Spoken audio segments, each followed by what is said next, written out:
Okay, so previous lecture की पहले हम बात करते हैं। मैंने बताया हुआ है, अच्छा अपकमिंग जो टेस्ट है उसमें तीनों चैप्टर्स आएंगे। फुल मैग्नेटिज्म, मैंने बताया मैग्नेटिज्म में 3 चैप्टर हैं, magnetic effect of currents, magnetic forces and magnetism and matter.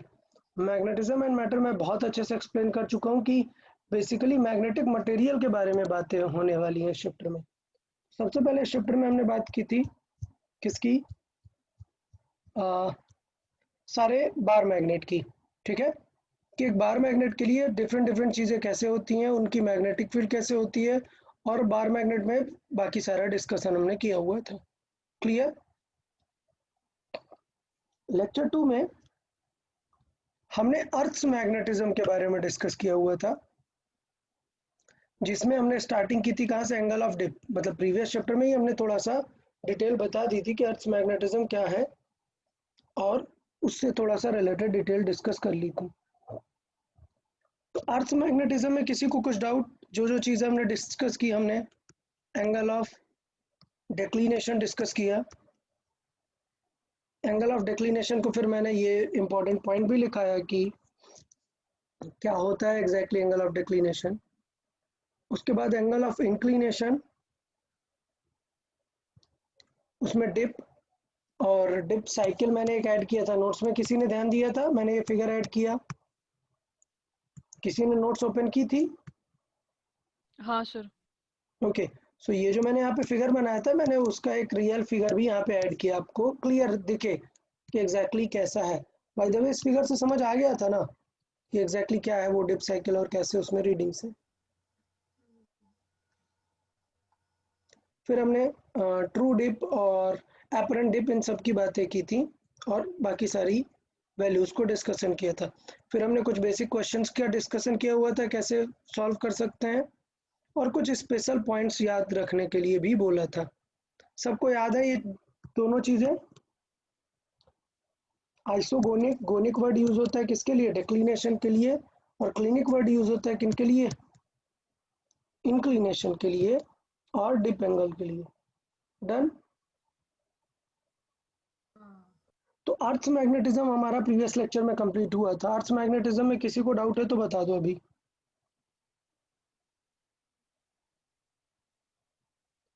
Earth magnetism अगर किसी ने रिवाइज किया हो तो बता दे, अदरवाइज आज हम फिर थर्ड पॉइंट पे चलेंगे। मैंने बताया इस चैप्टर में, फिर से मैं बोल रहा हूँ, मैग्नेटिज्म एंड मैटर में 4 पार्ट पे चैप्टर है। नंबर 1 क्या था? Bar magnet. नंबर 2 अर्थ मैग्नेटिज्म। नंबर 3 बाकी material. And number 4 instrument. Instrument. ठीक है, तो bar magnet and its properties and earth magnets and its properties, ये दोनों सबको ओके है ना? टेस्ट में आएगा तो थोड़ा सा आप लोग ध्यान रखें, चीज़ें रिवाइज करके रखेंगे। डीसी पांडे बुक भी सॉल्व कर लेंगे, उसमें काफ़ी सारे थ्योरेटिकल क्वेश्चन आपको देखने को मिलेंगे। चलो, तो अभी मैग्नेटिक मटेरियल की बात करने वाले हम इस लेक्चर में। मैग्नेटिक मैग्नेटिक मैटर, क्योंकि चैप्टर का नेम मैंने मैटर रखा हुआ है, और काफ़ी सारी बुक्स में मैग्नेटिक मटेरियल भी बोलता है, तो इसे मटेरियल भी लिख सकते हैं, नॉट एन इशू। हाँ, देखिए, मैग्नेटिक मटेरियल में सबसे पहले बात आती है, सपोज एक मटेरियल है, हम कब बोलेंगे कि इसके पास एक मैग्नेटिक नेचर आएगा? कब बोलेंगे? मैग्नेटिक नेचर को कौन सी क्वांटिटी हैंडल करेगी? मैग्नेटिक नेचर मतलब क्या? Magnetic field should be develop. Magnetic field आना नहीं, मैग्नेटिक फील्ड आना चांस नहीं है, मैग्नेटिक फील्ड सेकेंडरी है। सबसे पहले क्या बनना चाहिए इसे? एक छोटे से मैग्नेट के जैसा बिहेव करना चाहिए ना। और वो छोटे से मैग्नेट को पे कौन सी क्वांटिटी हम हैंडल करते हैं? याद आया कुछ? हाँ। अरे भाई याद आया क्या है ये? हम dipole. Dipole moment. Magnetic nature को कौन सी क्वांटिटी जस्टिफाई करती है? Magnetic dipole moment. अगर डाइपोल मोमेंट है उसके एटम्स के पास तो काम बन जाएगा, मैग्नेटिक वेव आएगा, नहीं तो नहीं आएगा। डन। अच्छा, बट प्रॉब्लम ये हो सकती है, सोचो अगर ये आयरन है और मैंने इसको मैग्नेटिक फील्ड में रखा, तो याद है ना थोड़ी देर में ये क्या बन जाएगा, मैग्नेट बन जाएगा, मैग्नेट की तरह बिहेव करने लगेगा। ऐसा क्यों होता है, क्यों? क्योंकि इसके पास बहुत सारे मैग्नेटिक डाइपोल मोमेंट है, और जो किस डायरेक्शन में आ जाते हैं, मैग्नेटिक फील्ड लगाते ही मैग्नेटिक फील्ड की डायरेक्शन में आ जाते हैं, तो काम बन जाता है। ठीक, तो इस टर्म को हम बोलते हैं कि सपोज एक मटेरियल है और मुझे उसे मैग्नेट बनाना है। क्या करना है? मैग्नेट बनाना है। तो वो कितना अच्छा मैग्नेट बनेगा ये किस बात पर डिपेंड करेगी? ऑलरेडी उसके पास डाइपोल मोमेंट कितना है, समझ आया?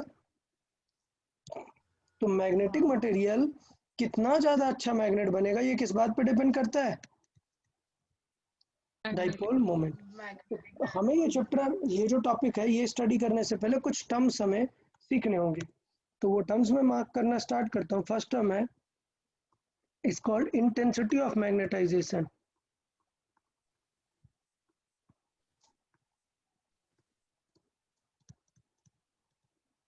चलो, नेम से क्या लग रहा है आपको, ये मैग्नेटिक फील्ड की प्रॉपर्टी है या किसी मटेरियल के मैग्नेटाइज होने की प्रॉपर्टी है?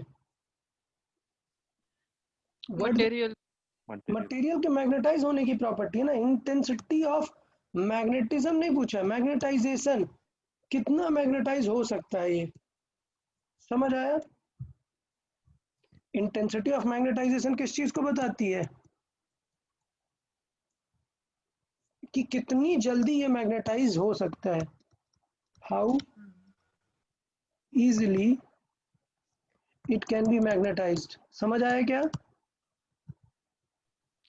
हाँ। चलो बहुत अच्छा। इसको हम लेटर किससे रिप्रेजेंट करते हैं? आई से रिप्रेजेंट करते हैं,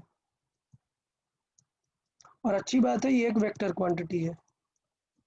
अच्छा, कुछ बुक्स में ये लेटर डिफरेंट हो सकता है, तो ऐसा मत कंफ्यूज हो जाना, मुझे देखना पड़ेगा आपके बोर्ड्स के बुक में क्या है। मैं एक चैप्टर के लास्ट में देखूंगा, बट मैं चाहूंगा कि आप लोग यही फॉलो करें, ये बहुत ही स्टैंडर्ड है ये notation.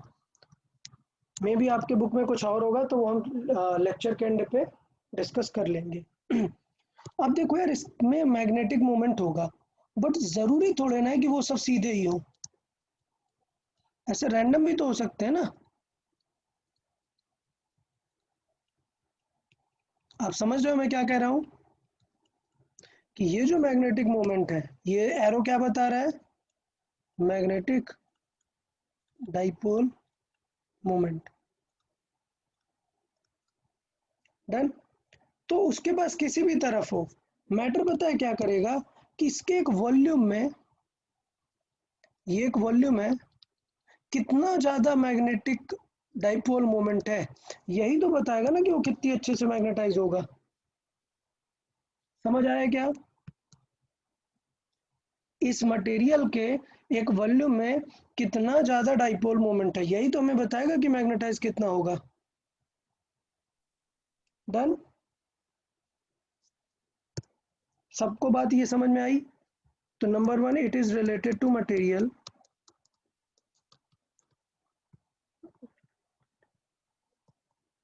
to the material type। Material किस टाइप का है उस पर डिपेंड करेगा। और कैसे डिफाइन होता है ये?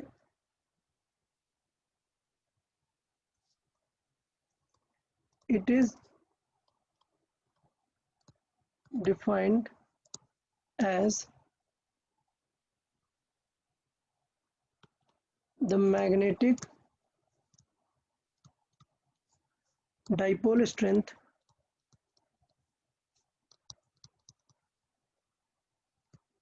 in unit volume of material।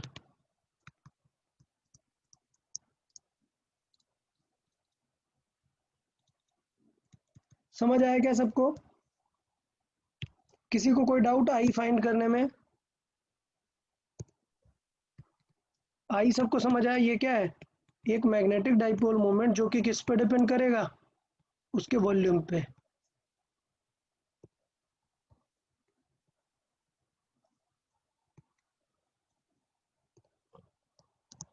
कहने का मतलब कि एक 1 मीटर स्क्वायर का क्यूब है, तो चेक करना है कि उसमें कितना डाइपोल मोमेंट है। लेट्स से 100 है, और एक दूसरा मटेरियल है जिसके 1 मीटर क्यूब पे 200 है, तो कौन ज़्यादा मैग्नेटाइज होगा? 201. सेकंड वाला। सेकंड। बताइए क्लियर है या नहीं है? हाँ सर क्लियर है। ओके। अच्छा, मैं बेटा इतना क्यों आप लोगों से पूछ रहा हूँ क्लियर है कि नहीं है? रीज़न है, बोर्ड्स में 1 मार्क के लिए आता है डिफाइन करने के लिए, ठीक है। सो मैग्नेटिक मटेरियल में मैं जो भी चीज़ें बता रहा हूँ वो बोर्ड्स में डायरेक्टली एक एक मार्क के लिए आपको पूछी जाती हैं, तो थोड़ा सा अच्छे से ध्यान देंगे सब लोग। सो डेफिनेशन क्लियर है सबको इंटेंसिटी ऑफ मैग्नेटाइजेशन की? अच्छा, डाइपोल मोमेंट का कोई आप लोग फार्मूला बताओ, सॉरी यूनिट बताओ डाइपोल मोमेंट का। Ampere meter square. Pair meter square. Clear? चलो बहुत अच्छी बात है, सबको पता है। इसका होता है एम्पियर इंटू मीटर स्क्वायर। बेटा वॉल्यूम का क्या हो जाएगा? Meter cube. Meter cube. तो बेटा इसका यूनिट क्या आएगा? Ampere per metre. Ampere per metre. क्योंकि कई बार डायमेंशन पूछ लेता है और आपको पता ही नहीं चलता कि फॉर्मूला क्या है, डायमेंशन क्या होगी। समझ आया सबको?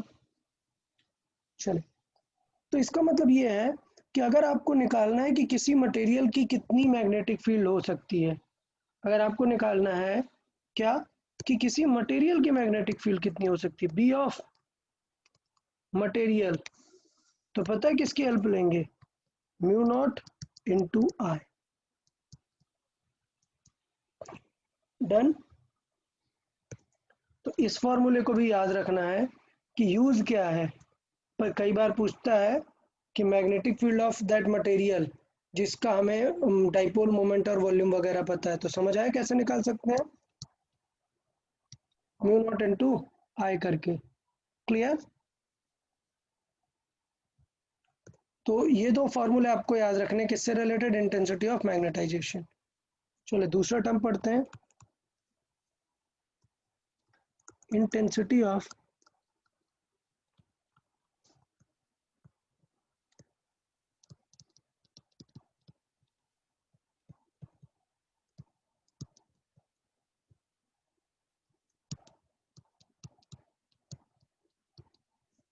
चले, नेम से सबको समझ में आया कि क्या है ये?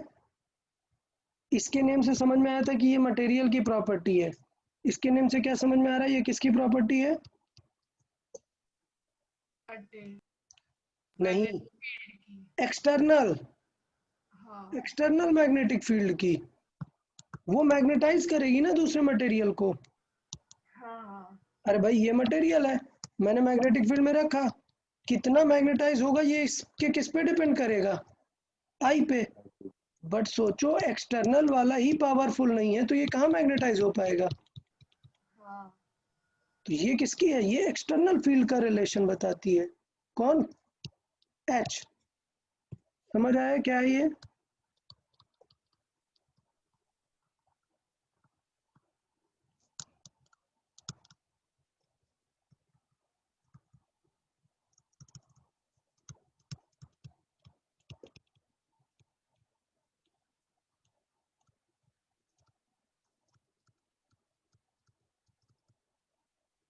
Clear? It is related to the external magnetic field. और निकाल कैसे सकते हैं वो एक्सटर्नल मैग्नेटिक फील्ड? अभी हमें पता है, बी इज इक्वल टू निकालते हैं same, mu naught into H. Done.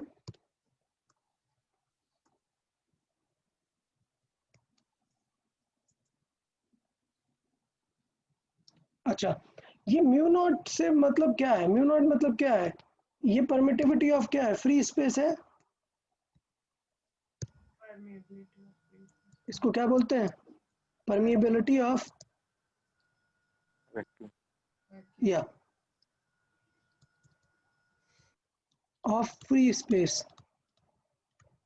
और एयर भी बोल सकते हैं। डन। तो इसका मतलब बताओ ये मैग्नेटिक फील्ड कहाँ की है? एक्सटर्नल मैग्नेटिक फील्ड है, बट वो कहाँ पर रखी हुई है? वैक्यूम या फिर एयर में। Done. So it is external magnetic field,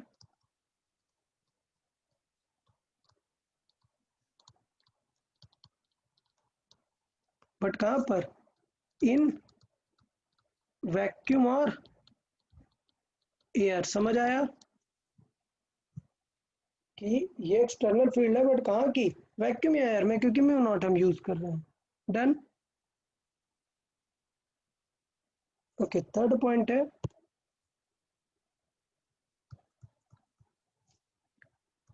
relative permeability.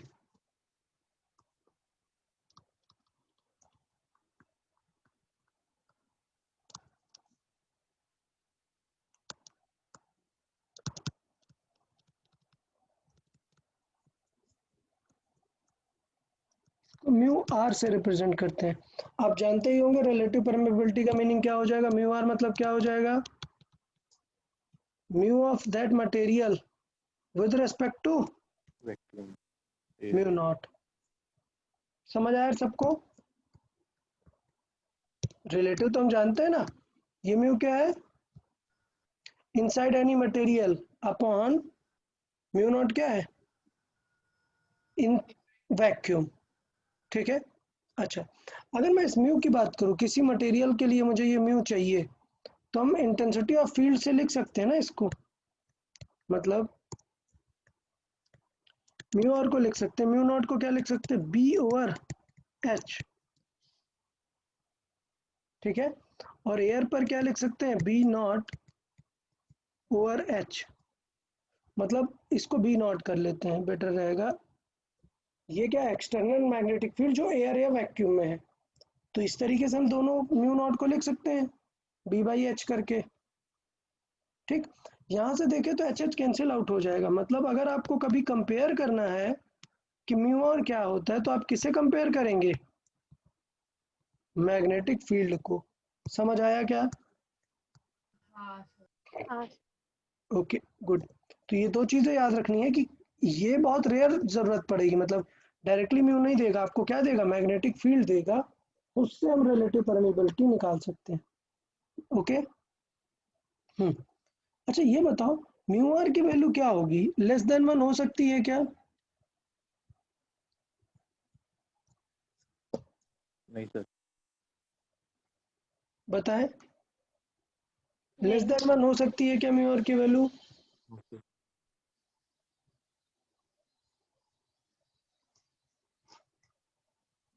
नहीं सर। पक्का सबको कंफर्म आया? हाँ. ओके। तो द आइडिया इसकी हो सकती है। डन।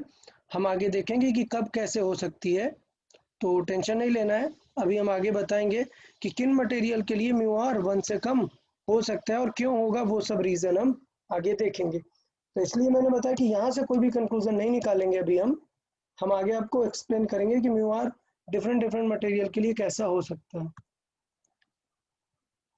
चलिए, रिलेटिव परमेबिलिटी ओके है।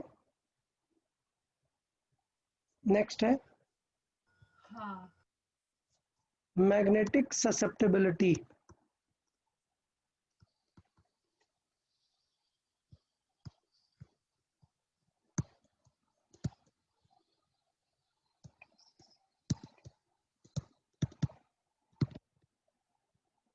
ओके, नेम से आपको क्या लग रहा है? मैग्नेटिक ससेप्टेबिलिटी मतलब क्या लग रहा है, क्या होगा इसमें?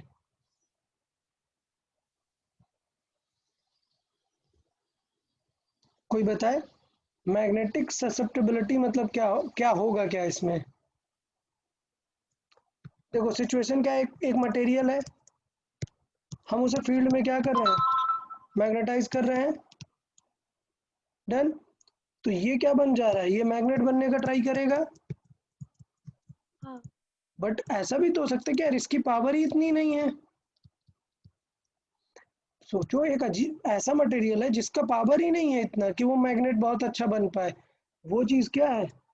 ससेप्टेबिलिटी। मतलब कि ये सस्टेनिंग कैपेसिटी को बताती है।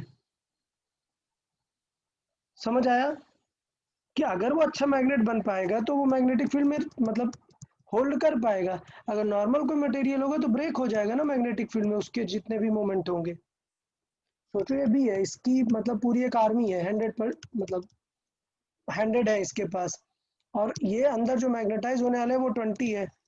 मान लो ये हैंडल नहीं कर पाएंगे ये 20 इसके 100 को, तो ये सारे क्या हो जाएंगे, ब्रेक हो जाएंगे ना। तो ये चीज क्या है, ससेप्टेबिलिटी बताती है कि किसी एक्सटर्नल फील्ड में वो लोड ले पाएगा या नहीं ले पाएगा मैग्नेट। समझ आया? तो मैं लिख देता हूँ, इट इज रिलेटेड टू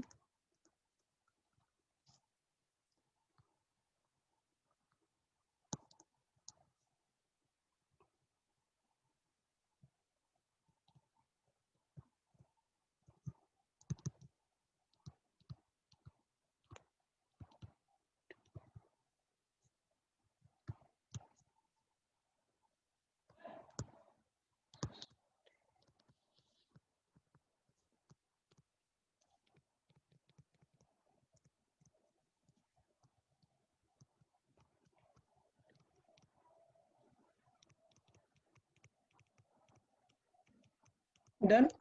अच्छा, अभी पॉइंट क्या है यार, आप लोग सब समझे? अभी एक डाउट क्या है कि ये जो मैं पॉइंट बता रहा हूँ ये थ्योरी पर्सपेक्टिव से, मैंने सिर्फ मेन इंपॉर्टेंट पॉइंट बताई जिससे आपको माइंड में याद रहे।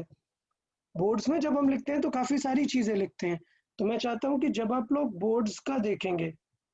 अच्छा, एक चीज और, मैग्नेटिक ससेप्टेबिलिटी को रिप्रेजेंट किससे करते हैं? स्टाइलिश टाइप का एक एक्स होता है। समझ आया? थोड़ा स्टाइलिश टाइप का एक एक्स होता है।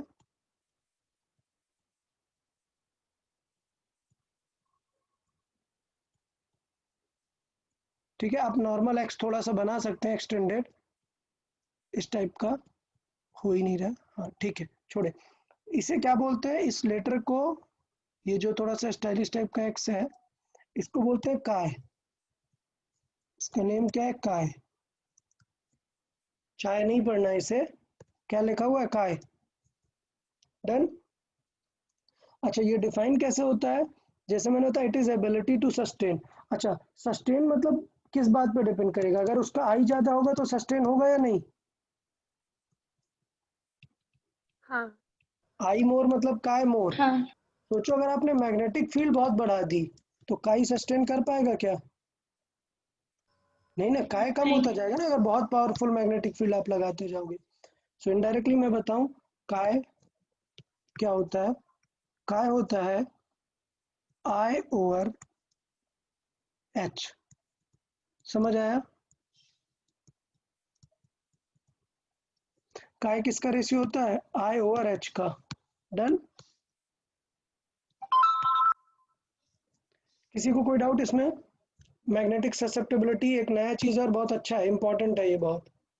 मैग्नेटिक ससेप्टेबिलिटी पे जरूर क्वेश्चन आता है, बोर्ड्स में भी पूछा जाता है ये। क्लियर है सबको? अच्छा, हाँ। अब हम एक रिलेशन लिखने का ट्राई करते हैं कि इन सबको रिलेट करते हैं, कैसे इन्हें हम रिलेट कर सकते हैं।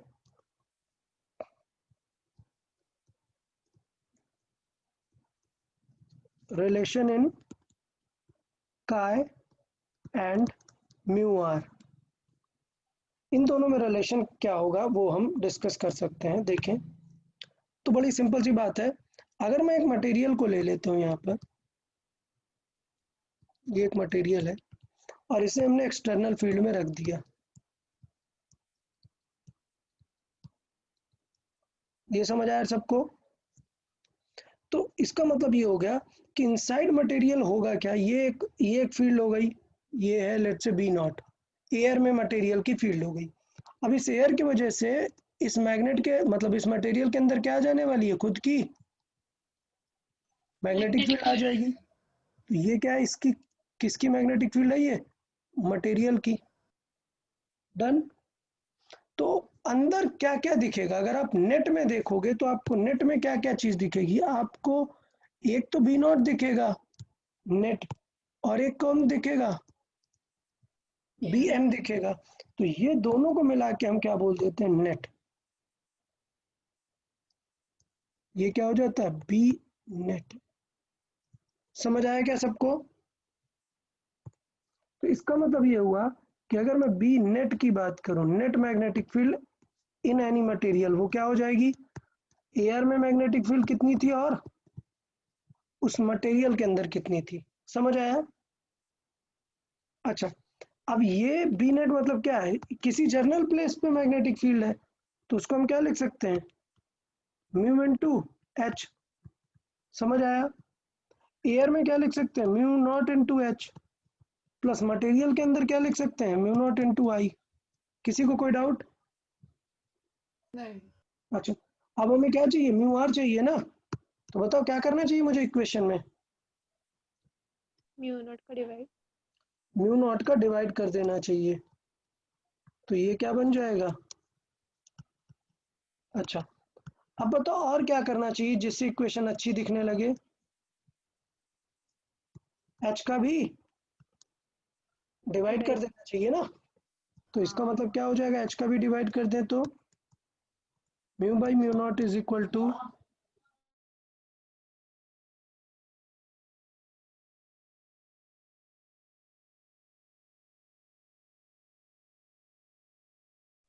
ओके।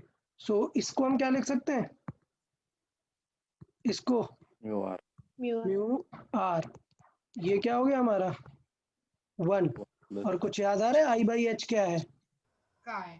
का का है। ठीक है, तो ये रिलेशन हमारे यहाँ से आ जाता है कि ऐसा होता है।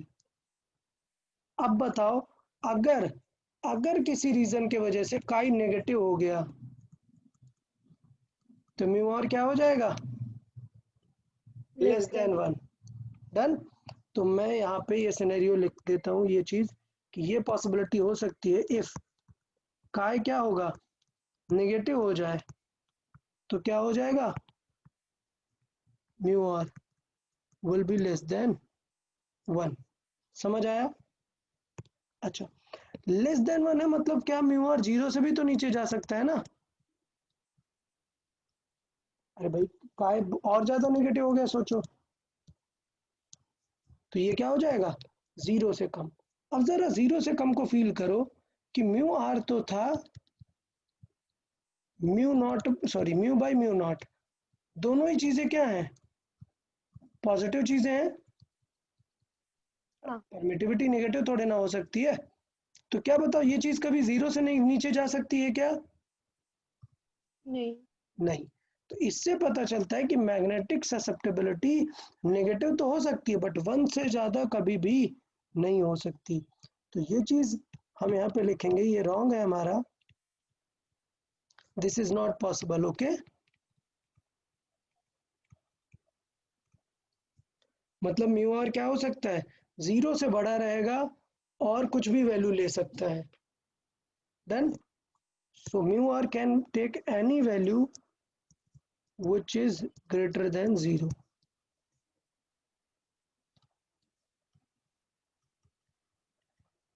any positive value।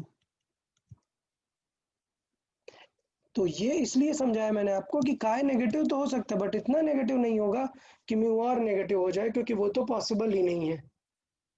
Done. Yes sir. Okay, तो ये 5 चीजें हमें पूरी याद रखनी है। अब इनके बेसिस पे हम सारे मटेरियल का डिस्कशन करेंगे, और हर मटेरियल की ये 5 क्वांटिटीज डिस्कस करेंगे। क्या 5 में मेन तो ये है, आई है, एच है, बी है, डन, काय है और म्यू आर है। इतनी चीजें हम बार बार डिस्कस करेंगे हर मटेरियल के टाइप के लिए। ओके, तो मैं आपके बोर्ड्स के बुक में से भी थोड़ा सा आपको दिखा देता हूँ कि आपको बोर्ड्स की बुक पढ़ना क्यों जरूरी है, अगर आपको मैग्नेटिज्म एंड मटेरियल वाला चैप्टर पढ़ना है। Magnetic effect of current and forces हो चुका है हमारा, मैग्नेटिक मटेरियल। डन। अच्छा, सबसे पहले इंट्रोडक्शन। इंट्रोडक्शन में क्या बताएगा कि कैसे मैग्नेट की डायरेक्शन किस तरफ हो सकती है। ठीक है, मैग्नेटिक नीडल के बारे में। दूसरा क्या है, पढ़ते जाएं, बताएं, ये मैंने सिखाया है या नहीं। हाँ। अच्छा, टॉर्क आपको पता है, एम बी साइन थीटा से निकाल सकते हैं। एम पता है ना कैसे निकाल सकते हैं। अच्छा देखो, बुक में क्या यूज किया इसने एम की जगह पे, स्मॉल एम। आप देख हाँ। रहे हो, इसका मतलब इस बुक में पोल स्ट्रेंथ के बारे में बोला ही नहीं होगा कुछ, सीधे इसने स्मॉल एम को क्या ले लिया है, डाइपोल स्ट्रेंथ। भाई आप लोग समझ रहे हैं? हाँ हाँ सर। हाँ, तो इस बुक की प्रॉब्लम है बोर्ड्स की कि इसने कैपिटल एम को कंसिडर ही नहीं किया है, सॉरी स्मॉल एम को डाइपोल स्ट्रेंथ कंसिडर ही नहीं किया, सीधे कहाँ से शुरू किया, मोमेंट से। स्मॉल एम को ही क्या बोल दिया है, डाइपोल मोमेंट। तो थोड़ा केयरफुल रहेंगे आप लोग। अब हमने तो एक डायरेक्ट फार्मूला बताया, और दूसरा मेथड क्या है, सॉल्व करने वाला मेथड। ठीक, कि डिफरेंट डिफरेंट प्लेसेस पे हमें एनर्जी निकालनी है। तो ये जो पैटर्न है ये मैंने कहाँ पर पढ़ा दिया, इलेक्ट्रोस्टैटिक में। हाँ आप एक बार रिवाइज करेंगे, मैंने एनर्जी निकालना बताया था कि कैसे टॉर्क से एनर्जी निकाल सकते हैं, और फिर हमने डायरेक्टली काफी सारे केसेस देखे हैं कि कहाँ कहाँ पर मैक्सिमम मिनिमम हो सकता है। ओके है ना सब? फिर इसके बाद क्या है, पोटेंशियल एनर्जी आपको डिफरेंट डिफरेंट वैल्यूज पे दिखानी है, और टाइम पीरियड का फॉर्मूला हमने ये डायरेक्टली पढ़ा है। हाँ अब आपको एसएचएम से ये टाइम पीरियड निकालना है। आपको पता है ये टाइम पीरियड कहाँ से आता है, एसएचएम से। एसएचएम में क्या करते हैं, एफ प्रोपोर्शनल टू क्या दिखाते हैं, माइनस के एक्स, और टाइम पीरियड क्या हो जाता है, के क्लियर। अच्छा, दूसरा एक होता है टॉर्क प्रोपोर्शनल टू क्या निकालते हैं फिर, के थीटा। हाँ फोर्स है तब फोर्स, जब टॉर्क है तो टॉर्क। तब फॉर्मूला क्या होता है, एम की जगह पे क्या आ जाता है, आए। आई बाई के। डन। तो बस वैसे ही आपको करना है, टॉर्क की वैल्यू लिखनी है, यहाँ से टॉर्क की वैल्यू लिखनी है, ये टॉर्क की हमने वैल्यू लिखी एम बी साइन थीटा। बोल देना है कि थीटा छोटा होगा तो साइन को सिर्फ क्या लिख देंगे, थीटा, और इसको आई रिप्रेजेंट करेंगे, आई इधर डिवाइड पे चला जाएगा, वैल्यू आ जाएगी एम बी बाई आई के की।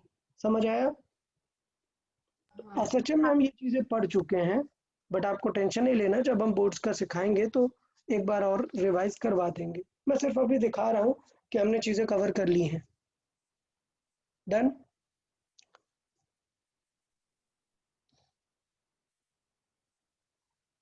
देन फिर क्या है, origin of magnetism in material. हम जो अभी पढ़ रहे हैं कि मटेरियल कैसे स्टार्ट होता है, किससे, डाइपोल मोमेंट से।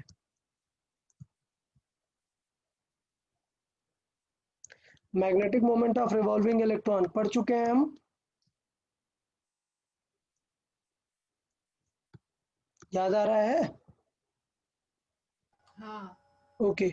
उसके बाद हमने एक रिलेशन भी निकाला हुआ था, किसी को याद है, capital M over L. Q/2 okay good, Q upon two M. तो वही रिलेशन यहाँ पर निकाला गया हुआ है, और इलेक्ट्रॉन के एंगुलर मोमेंटम को रिलेट किया हुआ है। तो यहाँ पर कुछ उसने एक पैटर्न और ले लिया है एंगुलर मोमेंटम के लिए, एन एच अपॉन टू पाई। ये आपने केमिस्ट्री में पढ़ा होगा, बोर मॉडल। हाँ हाँ ये हम मॉडर्न में डिस्कस करते हैं, ये हम यहाँ पर नहीं डिस्कस करते। ओके, उसके बाद यहाँ से स्टार्ट होता है मैग्नेटाइजेशन एंड मैग्नेटिक इंटेंसिटी, जो भी हम पढ़ रहे हैं। देखो इसने क्या यूज किया हुआ है, आई को इसने क्या बोल दिया है, कैपिटल एम, और जो कैपिटल एम था उसे क्या बोल दिया हुआ है, small स्मॉल एम। कोई डाउट किसी को? नहीं हम ऐसे ही पढ़ेंगे, लेकिन बोर्ड्स के लिए आप थोड़ा सा ध्यान दे लेंगे इस चीज को।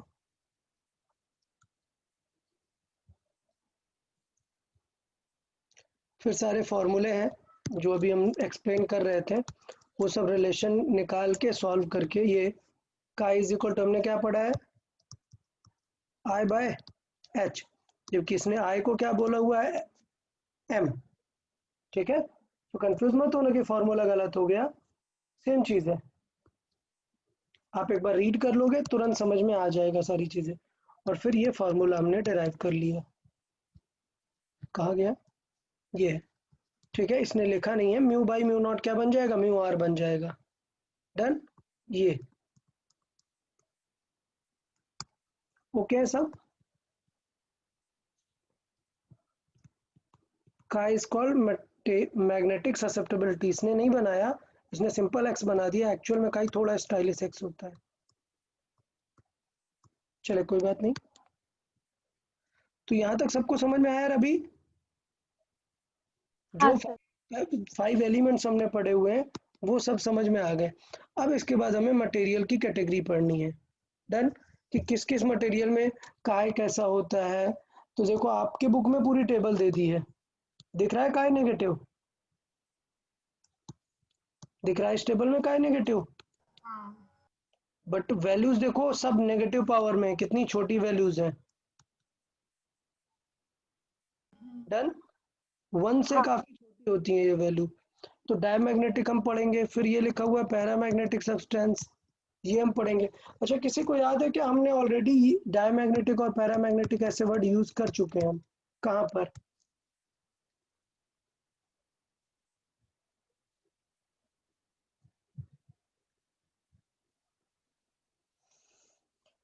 ठीक है, कोई बात नहीं।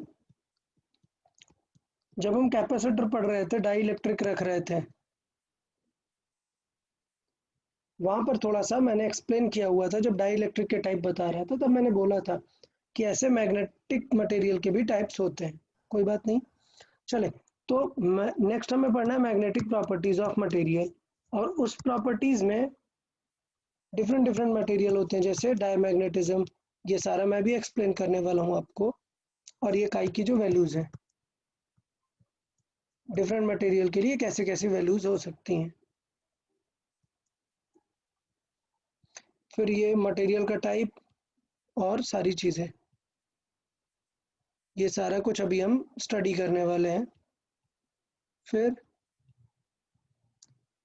Stresses curve, stresses,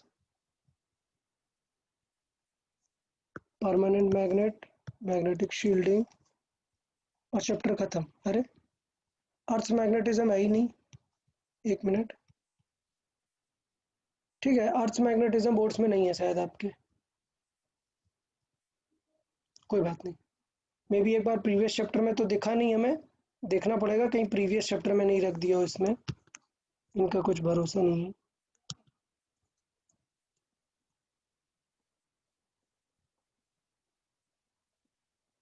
magnetic material, चले तो स्टार्ट कर लेते हैं। हमें ये पहले 5 पैरामीटर्स पढ़ने थे, अब हमें टाइप ऑफ मटेरियल्स पढ़ने हैं एंड देयर प्रॉपर्टीज। ठीक है, सो यहाँ पे पढ़ लेते हैं टाइप ऑफ मटेरियल्स। टाइप,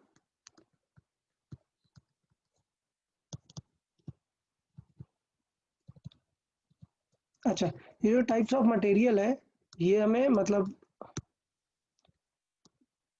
ये नहीं है कि सॉलिड लिक्विड गैस लिख दो, ये एक बेसिस है, किस पे? On the basis of magnetic properties. So on the basis of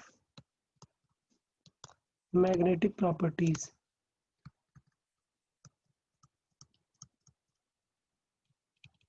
इनकी मैग्नेटिक प्रॉपर्टीज कैसे होती हैं उसके बेसिस पे है, इन लोग इनको हम डिफरेंट नेम दे सकते हैं। ओके, ठीक है, तो चलें। सबसे पहला, मटेरियल के 3 टाइप हैं। अगर मैं बताऊं टाइप ऑफ मटेरियल में, तो 3 टाइप है और तीनों को ही हमें डिस्कस करना है। वो 3 टाइप क्या क्या है?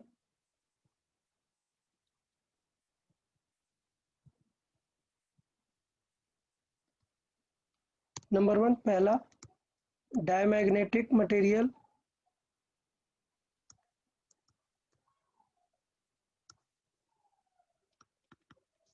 डायमैग्नेटिक। फिर है पैरामैग्नेटिक,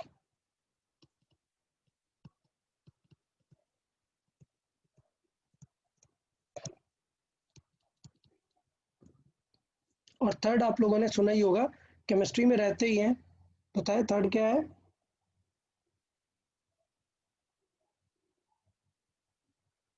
केमिस्ट्री में जब मैग्नेटिक मोमेंट बताते हैं तब बहुत डिस्कस करते हैं सेकंड और थर्ड के बारे में। किसी को याद नहीं क्या? नहीं सर। ओके, आपने ये केमिस्ट्री में अभी वर्ड नहीं सुना, पैरामैग्नेटिक मटेरियल्स, फेरोमैग्नेटिक मटेरियल्स? सब डायमैग्नेटिक और पैरामैग्नेटिक ही सुना है सिर्फ। अच्छा, डायमैग्नेटिक और पैरामैग्नेटिक ही सुना है, ओके। बट मेन जो है वो तो फेरोमैग्नेटिक है यार, बिना फेरोमैग्नेटिक के तो मैग्नेट ही नहीं बनेगा। ठीक है, कोई बात नहीं यार, ठीक है, चलिए। तो इन तीनों मटेरियल में, अच्छा डायमैग्नेटिक और पैरामैग्नेटिक सुना है, कोई एक सबसे फेमस प्रॉपर्टी बता दो इनकी। डायमैग्नेटिक रिपेल करते हैं, पैरामैग्नेटिक वेरी गुड। अट्रैक्ट। और पैरामैग्नेटिक अट्रैक्ट करते, तो फेरोमैग्नेटिक क्या करते होंगे? ये खुद मैग्नेट बनने की कैपेसिटी रखते हैं। समझ आया क्यों फेरोमैग्नेटिक ज्यादा इंपॉर्टेंट है? डायमैग्नेटिक क्या है, ये रिपेल करते हैं मैग्नेटिक फील्ड में, ये अट्रैक्ट होते हैं, और ये बिल्कुल खुद मैग्नेट बनने की कैपेसिटी रखते हैं। तो ये फेरोमैग्नेटिक में सबसे फेमस तीन आपको पता ही है, क्या है? Iron, nickel and cobalt. ये तीन बहुत फेरोमैग्नेटिक फेमस है। उसके बाद भी दो इसके डिफरेंट और भी रहते हैं। आयरन का क्या है, Fe3O4 और एक दो है, तो वो रहेंगे, इनको अभी हम डिटेल में डिस्कस करेंगे। तो ये मटेरियल के तीनों टाइप सबको क्लियर है, और जो हमने ऊपर प्रॉपर्टीज पढ़ी है, ये सारी प्रॉपर्टीज ही हम डिस्कस करेंगे डिटेल में। चलिए तो स्टार्ट कर लेते हैं। सबसे नंबर 1 डायमैग्नेटिक मटेरियल से।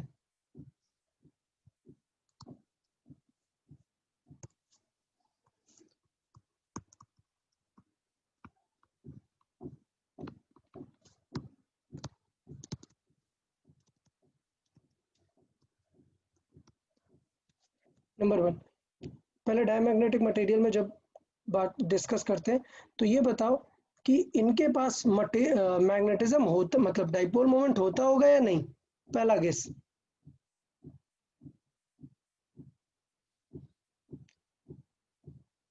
डायमैग्नेटिक के पास डाइपोल मोमेंट होता होगा या नहीं? होता होगा। अच्छा, होता होगा, ठीक है। हाँ। तो पॉइंट ये कि अगर नहीं होता तो फिर इनको मैग्नेटिक मटेरियल में रखते ही नहीं ना, मतलब मैग्नेटिक नेचर कुछ तो होना ही रहेगा, अगर बिल्कुल नहीं रहेगा तो फिर पॉइंट ही नहीं है ना। तो हाँ। होता यह है कि मैग्नेटिक मटेरियल डाइपोल तो होता है, लेकिन कुछ इस तरीके का कि अगर मैं एक छोटा सा वॉल्यूम भी ले लूं,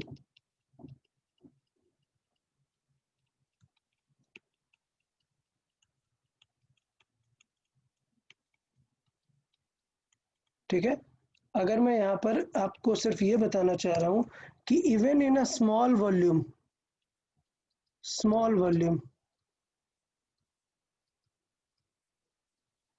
अगर मैं नेट निकालूंगा तो क्या होगा, वो कैंसिल आउट हो जाएगा।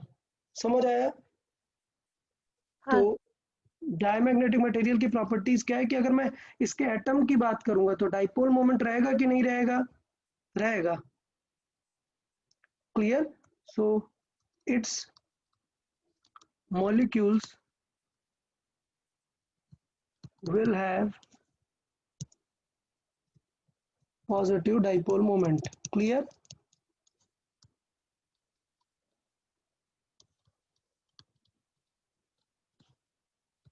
बट अगर मैं इसके एक स्मॉलर वॉल्यूम को ले लूंगा तो वो क्या हो जाएंगे, ऐसे रहते हैं वो कि नेट जब निकालोगे तो क्या होंगे, कैंसिल आउट हो जाएंगे। समझ आया? हाँ sir. So the net dipole moment of any smaller volume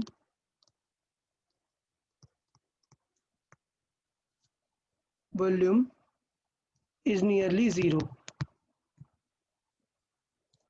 clear? समझ आया सबको? तो मतलब छोटे छोटे पीस अगर ले लोगे ना तो किसी काम के नहीं है ये। क्लियर? एक मॉलिक्यूल देखोगे तो वो मैग्नेटिक रहेगा, मोमेंट रहेगा, लेकिन अगर एक छोटा सा पीस ले लिया तो वो नहीं रहेगा, नियरली जीरो रहेगा उसका डाइपोल मोमेंट। समझ आया? अब इनकी स्पेशल प्रॉपर्टी देखिए कि प्रॉब्लम क्या होती है कि जब हम इन्हें किसी मटेरियल पे रखते हैं तो इनकी जो फील्ड है वो अपोजिट डायरेक्शन में अलाइन हो जाती है। सो यहाँ पर देखेंगे in any external magnetic field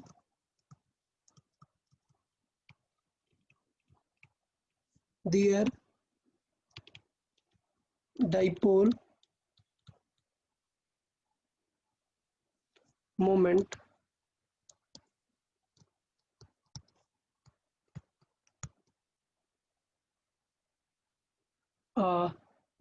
align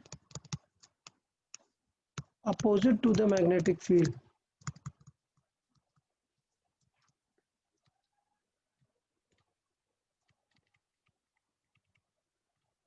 Clear?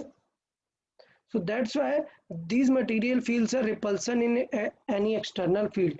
तो ये एक इम्पॉर्टेंट हो जाएगा, इस पे अपन स्टार कर लेते हैं। डायमैग्नेटिक की खास बात हो जाती है क्या?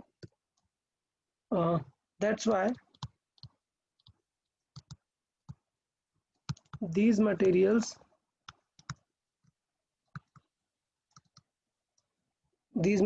feel a repulsion in any external magnetic field.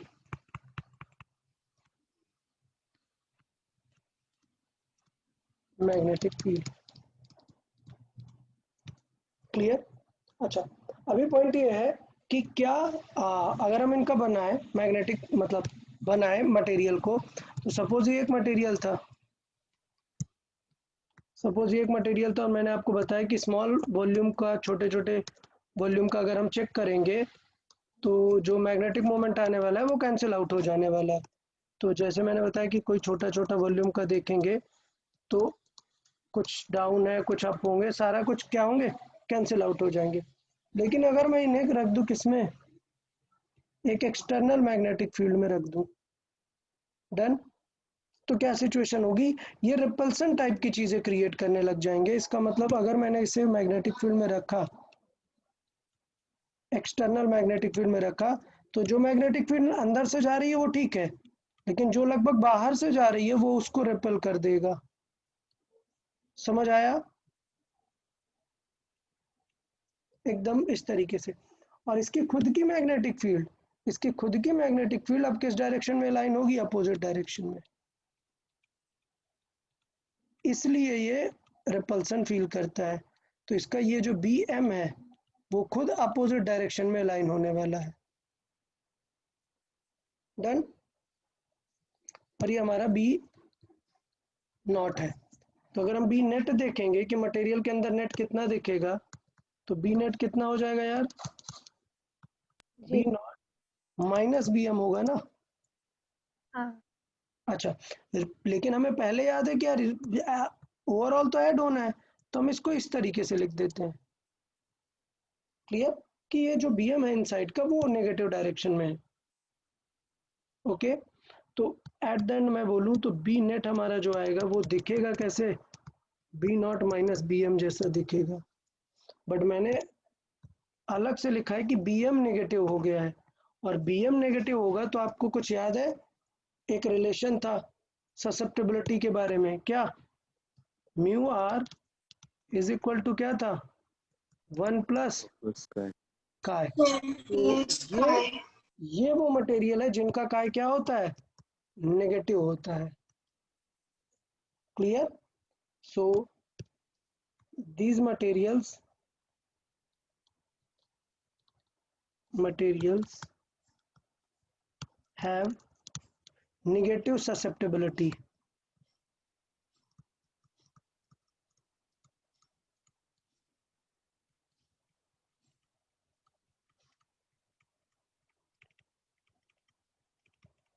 Okay, तो इनका मतलब इनका काई क्या होता है, नेगेटिव होता है। अच्छा, नेगेटिव होता है बट वैल्यू क्या होती है, 1 से कम नहीं होती है। क्लियर? मतलब -1 से कम नहीं होती है, 0 to 1 -1 के बीच में ही रहता है। सो काई कैसे रहता है? 0 से कम रहता है, बट ग्रेटर देन -1 रहता है।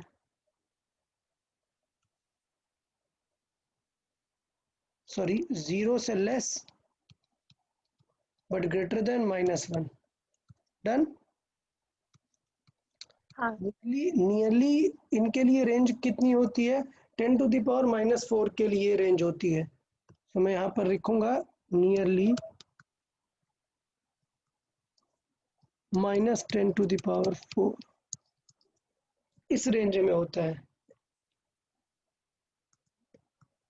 तो अभी बुक में हमने देखा भी था, मैंने वैल्यूज कुछ दिखाई थी, याद करने की जरूरत नहीं है, जस्ट रेंज इनफ है कि आप याद रखो कि इनकी ससेप्टेबिलिटी नेगेटिव होती है। अच्छा, अगर ससेप्टेबिलिटी नेगेटिव हो गई है तो म्यू आर क्या होगा इनका? Less than 1। Less than 1। Their relative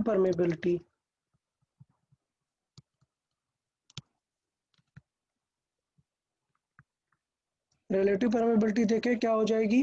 so mu are हो जाएगा less than 1, clear, but greater than 0। Okay, तो यहां तक समझ में आया? अच्छा, तो ये जो वैल्यू है काफी लो वैल्यू मानी जाती है। 10⁻⁴ मतलब बहुत ही कम होती है, बहुत ही लो वैल्यू है और नेगेटिव भी है। अच्छा, अब आता है टेम्परेचर का इफेक्ट। अगर हम इन्हें हीट करेंगे तो क्या हो जाएगा? बताओ, इनके डायमैग्नेटिक नेचर पर क्या फर्क पड़ेगा?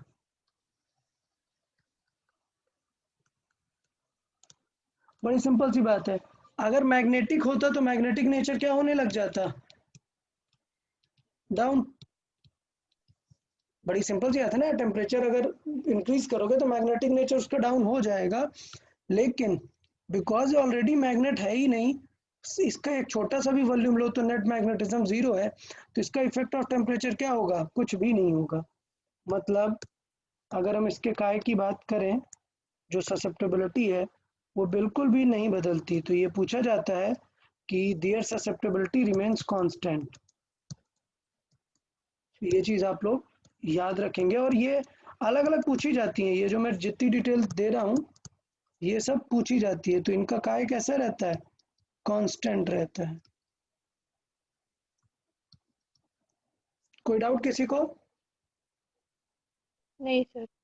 ओके, देन लास्ट, किन किन मटेरियल में मिल सकता है, ये किस किस फेज में मिल सकता है diamagnetic material? So they can be found in any phase. Okay,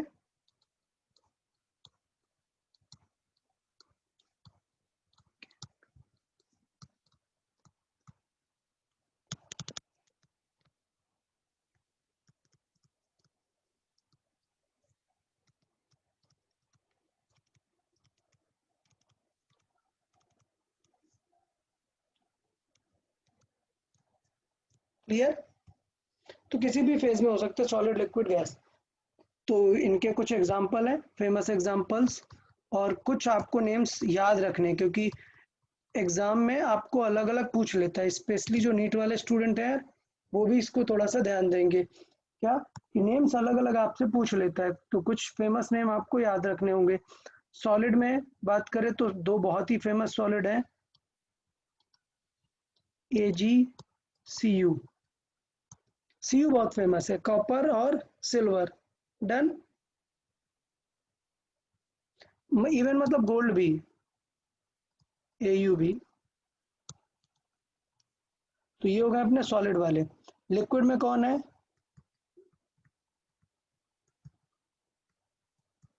जानते हैं आप इसको बहुत अच्छी तरह से। इवन सॉलिड में एक और होता है NaCl। तो मतलब बहुत ही वैरायटी हो सकती है, गैसेस में भी बहुत सारे हो सकते हैं, इतना याद नहीं है मुझे एग्जैक्टली सारे, बट आप दो तीन बहुत ही फेमस है जो मैं आपको टिक करके रखता हूँ जो पूछे जाते हैं, वो ये तीन है। तीनों याद रहेंगे आपको? Yes sir. ओके, और सारी प्रॉपर्टीज याद रहेंगी क्या क्या है? मैं एक बार स्क्रॉल करूँ सारी प्रॉपर्टीज, आप लोग तुरंत रिकॉल करेंगे सारी चीजें। डन। चले, कुछ नहीं समझ में आया तो तुरंत पूछिए। सारे वर्ड्स एक बार रिपीट करें आप लोग, सारी प्रॉपर्टीज अच्छे से।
सर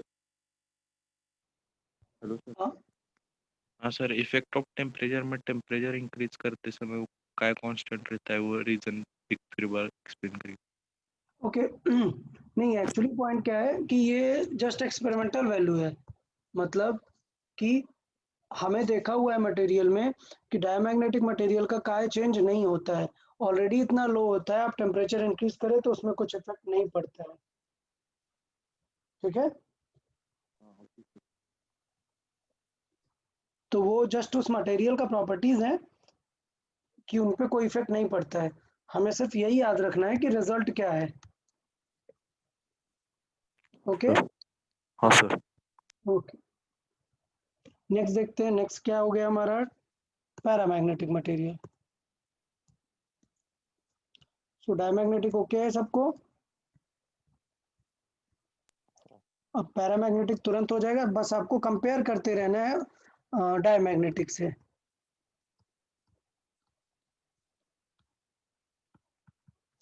अच्छा, एक चीज और, डायमैग्नेटिक मटेरियल बहुत यूज में आते हैं, कोई बता सकते हैं क्या यूज है डायमैग्नेटिक मटेरियल का यूज? ये रिपल्सन फील करते हैं ना मैग्नेटिक फील्ड में, आप समझ रहे हो? डायमैग्नेटिक मटेरियल जो है वो बहुत ज़्यादा रिपल्सन फील करते हैं मैग्नेटिक फील्ड में। उससे पता है क्या अच्छी बात होती है, अगर आपने स्ट्रांग, जितनी स्ट्रांग मैग्नेटिक फील्ड रखी उतनी ज़्यादा रिपल्सन होगा। तो मैं पता है आपको एक एक्सपेरिमेंट समझाता हूँ। सपोज ये एक मैग्नेटिक फील्ड है, ये एक मैग्नेट है बड़ा सा, यहाँ पे एक गन है जिससे एक बुलेट फायर होने वाली है, और वो लेट से कॉपर की बुलेट है। क्लियर? तो जब ये फायर करेगा तो ये काफी सारी काइनेटिक एनर्जी लेके आएगा, लेकिन हाँ जब ये इस मैग्नेट के हाई इंटेंस मैग्नेटिक फील्ड में पहुंचेगा, यहां पर आकर सडन स्टॉप हो जाएगा एकदम फास्ट। क्यों? क्योंकि मैग्नेटिक फील्ड ड्रास्टिकली कम होती है बाहर जाने पे, एक्सपोनेंशियली। ठीक है, 1/r के फॉर्मेट से। तो इसका मतलब ये होगा कि यार देखो, जब ये कॉपर एकदम पास आ जाएगा सडनली स्टॉप होगा। मतलब पता है क्या सिचुएशन है, सपोज इसकी स्पीड है 100, यहाँ तक 100 रहेगा, 100 रहेगा, मैक्स लेट से यहाँ तक आएगा 95, और सडनली यहाँ पर 0 हो जाएगा। तो एकदम मूवीज में नहीं रहता जैसे मैजिकली एकदम ये चीज ऐसे आई और एकदम फास्ट आ रही है, यहाँ पे सडन स्टॉप। हाँ समझ आया? तो ये एग्जैक्टली ये जो कॉपर बुलेट का एक्सपेरिमेंट है, ये हमारा काम आता है बुलेट ट्रेन्स में। बताओ बुलेट ट्रेन्स में किस काम में आएगा? ट्रेन को रोकने में। ब्रेक्स में काम आएगा। वहां पर कांटेक्ट नहीं होता है, तो वहां पे ब्रेक्स कैसे लगते हैं? वहां पे जो ट्रैक होता है उस पे बहुत बड़े कॉपर्स के मटेरियल के स्लैब लगे होते हैं पूरे थोड़ी थोड़ी दूर में। और ट्रेन में जब वो ब्रेक प्रेस करता है तो रियल में क्या फ्लो होती है, वहां पे करंट फ्लो होती है। और वो करंट क्या बन जाता है, करंट से वहां पे क्या जनरेट होता है, इलेक्ट्रोमैग्नेट, हाई मैग्नेटिक फील्ड। क्योंकि अब मैग्नेट तो नहीं लगा देंगे वरना वो चलेगी ही नहीं, क्या लगाते हैं, इलेक्ट्रोमैग्नेट। और जैसे ही ब्रेक प्रेस किया करंट फ्लो होगी, मैग्नेट एक्टिवेट होगा, कॉपर रिपेल करेगा और तुरंत एकदम मैजिकली रुक जाएगी। समझ आया? तो बहुत ही हाई हाँ स्पीड उसको ब्रेकिंग में यूज होते हैं डायमैग्नेटिक मटेरियल। आप एक बार बुक पढ़ेंगे तो मैं भी आपको बहुत सारे एग्जांपल्स और देखने को मिलेंगे, ठीक है। सर, फिर सडन जर्क इंजर भी कर सकता है ना? ना वो तो करेगा ही ना, तो इस तरीके से नहीं किया जाएगा ना, कैलकुलेशन करके रखी जाएगी कि किसमें जर्क बहुत ज्यादा कम होगा। हाँ हाँ। ठीक है, कैलकुलेट करके रखा जाएगा, इसीलिए पूरा कॉपर नहीं बना देते हैं, डिफरेंस में रखेंगे कि वो मॉडरेट लेवल पर जाकर रुके। वो चीज़ वो बनाने वाले ध्यान देंगे कि कैसे डिजाइन करना है। चले फिर बात करते हैं पैरामैग्नेटिक मटेरियल की। ठीक है, तो सबसे पहले मैंने डायमैग्नेटिक मटेरियल में सबसे पहली लाइन क्या बताई थी, चलो बताओ। सबसे पहली लाइन डायमैग्नेटिक की। Its molecule has positive dipole moment. Okay, तो इसका मतलब पैरामैग्नेटिक वाले मॉलिक्यूल भी डाइपोल मोमेंट रहेगा। ठीक है, so it's molecules also has dipole moment. Good. Second line क्या थी, सेकेंड लाइन Small volume या movement zero. स्मॉल वॉल्यूम का मोमेंट क्या होता है, जीरो होता है। डन। तो ये चीज हमें 30 सेकेंड लाइन हमारी। तो यहाँ पर क्या होगा, यहाँ पर देखें मैं सारे नहीं ड्रॉ कर रहा हूँ, मैं कुछ केसेस ड्रॉ कर रहा हूँ। क्या ये मटेरियल कुछ इस तरीके से डिस्ट्रीब्यूटेड होता है कि अगर आप छोटा सा वॉल्यूम पिक करोगे कोई भी, तो देखो कैंसिल आउट नहीं हो रहा है, मतलब ये मानो कि थोड़े थोड़े के पेयर में चल रहा होगा। समझ आया सबको? हाँ तो पैरामैग्नेटिक की मतलब अच्छी बात क्या है कि अगर इसका छोटा वॉल्यूम लोगे तो नेट डाइपोल मोमेंट जीरो नहीं रहेगा। So the net dipole moment of any smaller volume is not zero. Clear? दोनों में डिफरेंस समझ आया? हाँ। अच्छा, तो इसका मतलब इसकी फिर जो है, अगर ये जीरो नहीं है तो इसकी पॉसिबिलिटी अच्छी है कि किसी मैग्नेटिक फील्ड में ये किस तरीके से मैग्नेटाइज होगा। डन। तो इसकी अच्छी बात ये है कि अगर हमने इसे किसी मैग्नेटिक फील्ड में रखा तो अब ये अच्छे से मैग्नेटाइज हो जाएगा। और अच्छी बात देखें कि इसके पास में से जो जा रहा होगा, जो मैंने बताया मैग्नेटिक फील्ड, वो इसको अट्रैक्ट करने लग जाता है। समझ आया सबको फिगर? हाँ ये मटेरियल में बेसिकली मैग्नेटिक फील्ड के लिए अट्रैक्शन आ जाता है क्योंकि इसके काफ़ी सारे वॉल्यूम्स ऑलरेडी अलाइन हैं। तो इसकी जो मैग्नेटिक फील्ड आने वाली है मटेरियल की, वो मैग्नेटिक फील्ड के अलॉन्ग ही आ जाती है। और ये हमारा बी नॉट है। तो अगर नेट मैग्नेटिक फील्ड देखेंगे तो क्या हो जाती है, अट्रैक्शन फील करते हैं। क्लियर? तो बहुत अच्छी बात बताया। अच्छा एक चीज और, net dipole moment of smaller volume is zero. लेकिन अगर मैं पूरे ऑब्जेक्ट का नेट डाइपोल मोमेंट देखूं तब जो है जीरो हो जाता है। तो यहां पर देखें ये इंपॉर्टेंट हो जाता है क्या, the net dipole moment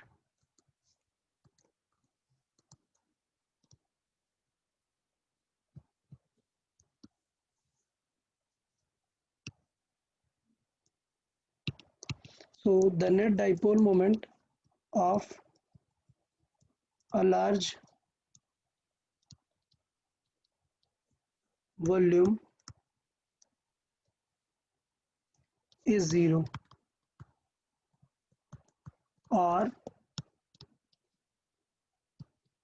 the net dipole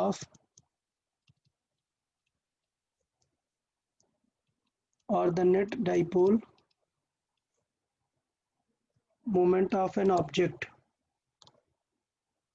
of whole object is 0.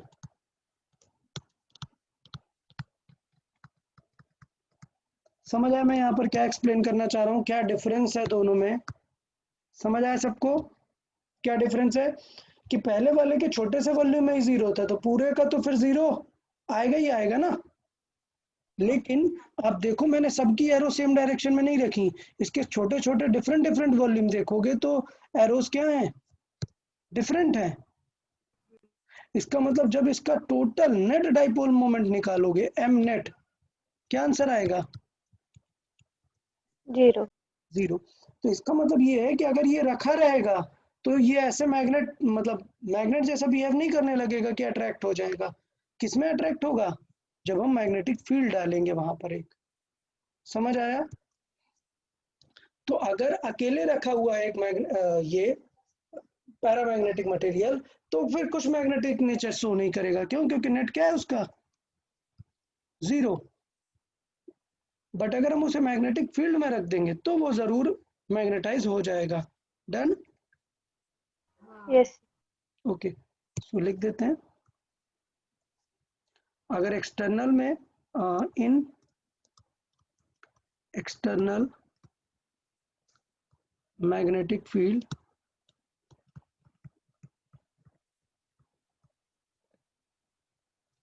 so in external magnetic field it feels मतलब डायरेक्शन में अलाइन हो जाते हैं और इसलिए इसे क्या फील होता है? एक अट्रैक्शन फील होता है।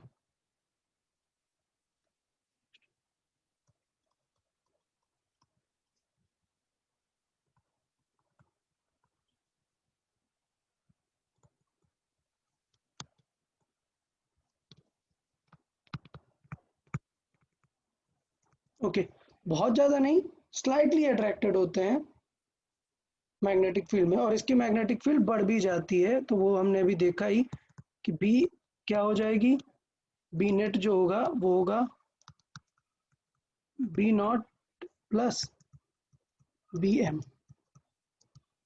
डन? तो ये चीज हो जाएगी। इसके वजह से क्या रिजल्ट आता है? Mu r is equal to 1 plus chi. तो इससे क्या पता चलता है कि इसका काय कैसा होगा? पॉजिटिव होगा। सो देयर काय इज पॉजिटिव, बट वैल्यू कैसी होती है? Low value. क्लियर? और ये वैल्यू मतलब जो होती है वो काफी कम होती है, रेंज इसकी। समझ में आया? मतलब 1 तक ही होती है, 1 के आसपास ही रहती है। क्लियर? सो जो इसकी रेंज होती है काय इज नियरली 1, 0 to 1 के बीच में कह सकते हैं। ओके? यस।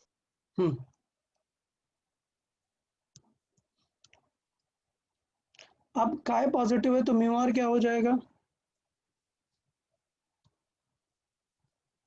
पॉजिटिव। या उसका म्यू आर भी होगा पॉजिटिव। तो दोनों का ही रहता है, पॉजिटिव रहेगा। और अच्छी बात यह है कि इसका जो म्यू आर होगा वो ग्रेटर देन 1 होगा। डन? तो हाँ। इसका जो म्यू आर रहेगा वो ग्रेटर देन 1 रहेगा। बहुत ज्यादा मैक्स नहीं हो सकता, क्योंकि का ही उसका क्या है, बहुत ही लो वैल्यू है। तो 1 से जस्ट ज्यादा ही बोलेंगे हम। डन? और फिर हमने क्या डिस्कस किया था? रिलेटिव परमिटिविटी हो गई, वैल्यू हो गई, टेम्परेचर इफेक्ट। टेम्परेचर इफेक्ट देखें। इफेक्ट ऑफ टेम्परेचर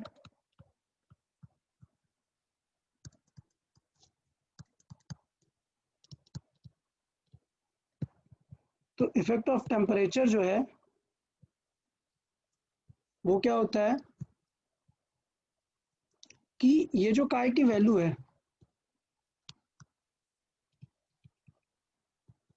वो एक्सपोनेंशियली कम होने लगती है, डिक्रीज होने लगती है।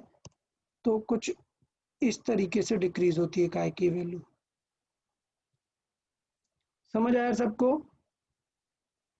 हाँ क्लियर? ओके। और ये जो ग्राफ है वो ग्राफ कुछ ऐसा है, काय proportional to 1/t।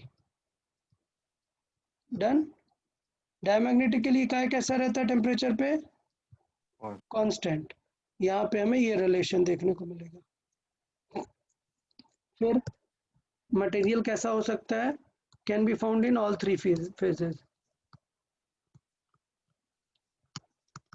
in all 3 phases, मतलब वही सॉलिड लिक्विड गैस।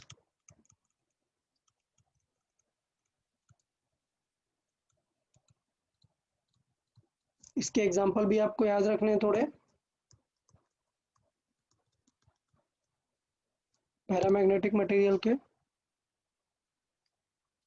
कुछ फेमस एग्जांपल है, लाइक वहां पर जैसे NaCl रहता है, केवल सोडियम की बात करें तो ये यहाँ पर रहेगा। फेमस वन है सोडियम एल्यूमिनियम। डन। गैसेस में है O2। तो ये कुछ डायमैग्नेटिक फेमस पैरामैग्नेटिक मटेरियल है। सबको समझ आया यार पैरामैग्नेटिक का?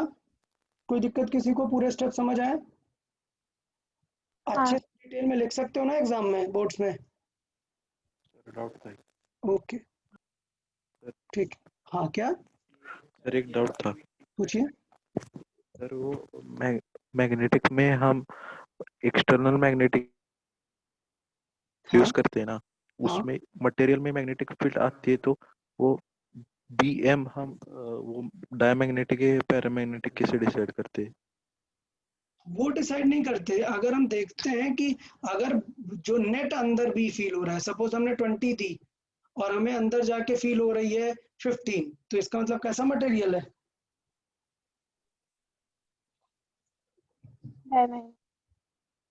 डायमैग्नेटिक है भाई। अरे यार एक रूम है जो एक मटेरियल से फिल है, यूजुअली रूम नहीं फिल करते, एक बॉक्स लेके रखते हैं जो एक मटेरियल से फिल है। अब अंदर आपने कैलकुलेट की तो अंदर बाहर आपने लगाई 50, अंदर बची 40, मतलब वो डायमैग्नेटिक है। और अगर अंदर हाँ कम है, मतलब ज्यादा हो गई 60 हो गई, मतलब वो पैरामैग्नेटिक टाइप का है। ठीक। फिर उनका अट्रैक्शन रिपल्सन भी चेक कर सकते हैं, तो उसके बेसिस पे भी हम आइडिया लगा लेते हैं। हाँ ठीक है। फेरोमैग्नेटिक,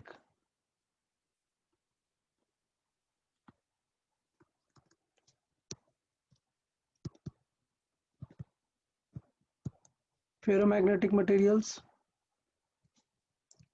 देखें तो ये मटेरियल देखे कुछ ऐसे दिखेंगे आपको। अभी मैंने 2 मटेरियल्स आपको बनाए कि उनके अंदर के डोमेन्स कैसे दिखेंगे। अब फेरोमैग्नेटिक मटेरियल में देखिएगा क्या होता है।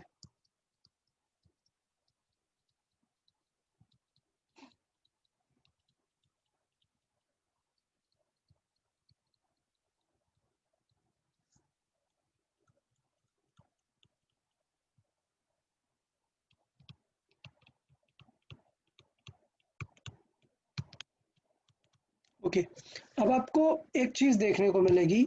देखिए मैंने यहाँ पर थोड़ा सा चीजों को करके रखा है। आपको क्या देखने को मिल रहा है कि इसका अगर आप एक small volume low, small volume, तो बताओ क्या नेट में जीरो होगा क्या कभी स्मॉल वॉल्यूम में? नहीं। लेकिन अगर आप इसका टोटल भी निकालो, टोटल का, तो आप देखो कि टोटल में आप देखोगे कि कोई एक डायरेक्शन इतनी ज्यादा डोमिनेटिंग होगी कि ओवरऑल कभी उसे कैंसिल कर ही नहीं पाएगी। तो मतलब कि अगर आप टोटल में देखोगे तब भी कभी जीरो नहीं होगी। तो आप देखिएगा, बताइएगा। पहला, डायमैग्नेटिक में मॉलिक्यूल्स के पास था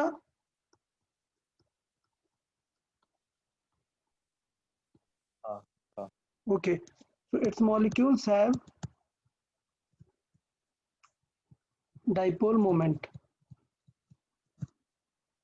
डन। अच्छा ये एकदम डायमैग्नेटिक। फिर डायमैग्नेटिक के स्मॉलर वॉल्यूम को चेक किया था, डायमैग्नेटिक क्या था? जीरो था।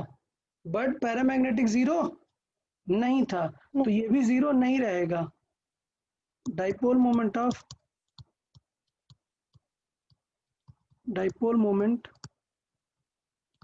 Of smaller volume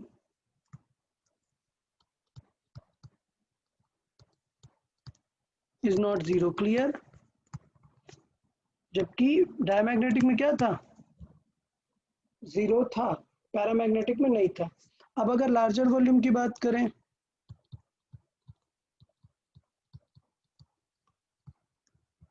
dipole moment of larger volume और होल ऑब्जेक्ट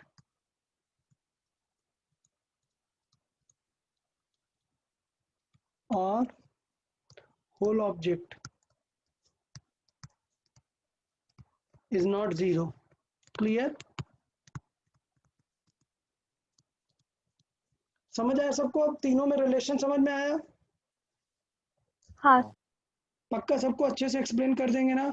मॉलिक्यूल में सबके पास रहता है, छोटे से वॉल्यूम में फिर डायमैग्नेटिक के पास नहीं रहता, पैरामैग्नेटिक के पास रहता है, और फेरो के पास तो रहेगा ही रहेगा। लेकिन फिर जब हम बड़ा वॉल्यूम चेक करते हैं तो इसके पास तो रहने ही नहीं वाला, बट इसके पास बड़े वॉल्यूम में जीरो होता है, बट इसके पास बड़े वॉल्यूम में भी बच जाता है कुछ ना कुछ। क्यों? क्योंकि इसकी कोई एक जो डोमेन है वो बहुत लार्ज होती है। समझ आया? तो इसको जो हम एक्सप्लेनेशन देते हैं, बाकी सबको कैसे एक्सप्लेन करते हैं? इलेक्ट्रॉन के through.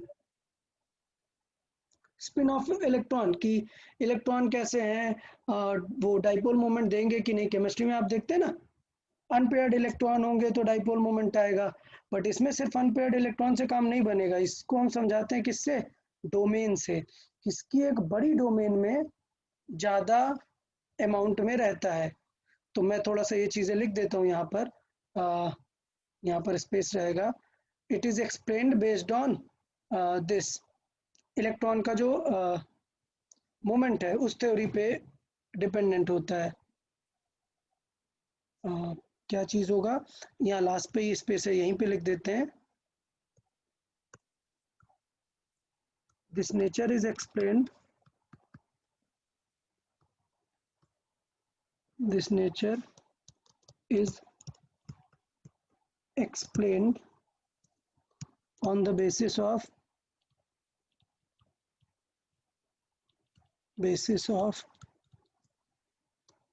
orbital motion of electrons,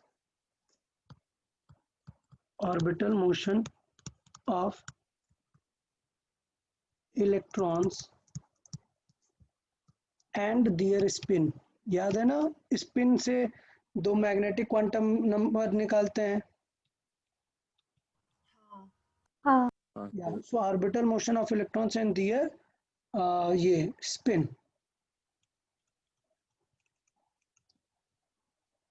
clear? But इसके लिए हमें जरूरत नहीं है, इसे हम एक्सप्लेन करते हैं डोमेन थ्योरी से।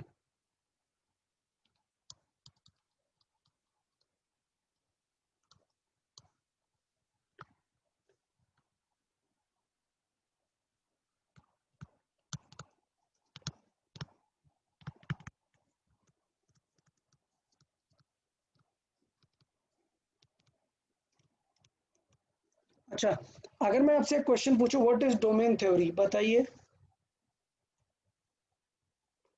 कोई बताए? अगर मैं पूछूं what is domain theory? There is a net m vector present in the material. यही, ये जो सेगमेंट होते हैं जिनको मैं बोल रहा हूं, इनको ही डोमेन थ्योरी बोलते हैं। क्लियर? तो डोमेन थ्योरी में समझा देता हूं। डोमेन थ्योरी क्या होती है? डोमेन थ्योरी होती है कि सपोज मैं 4 पार्ट में ये मटेरियल डिवाइड कर देता हूँ, और लेट से इसके एक वॉल्यूम की बात करता हूँ। तो इस वॉल्यूम में इस तरफ है, ये इधर है, ये इधर है, ये इधर है। नेट मैग्नेटिज्म क्या होगा? कुछ नहीं, जब ये अनमैग्नेटाइज्ड है। ठीक है, मतलब लेट से अभी हमने इसे कुछ भी नहीं किया, ये अनमैग्नेटाइज्ड है। क्लियर? और जैसे ही हम इसे मैग्नेटाइज करते हैं तो क्या स्टार्ट हो जाती है? डोमेन बड़ी होना स्टार्ट हो जाती है।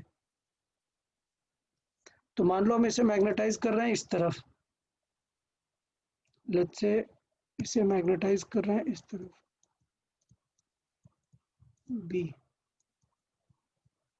तो इसकी जो ये डोमेन है वो बढ़ जाएगी।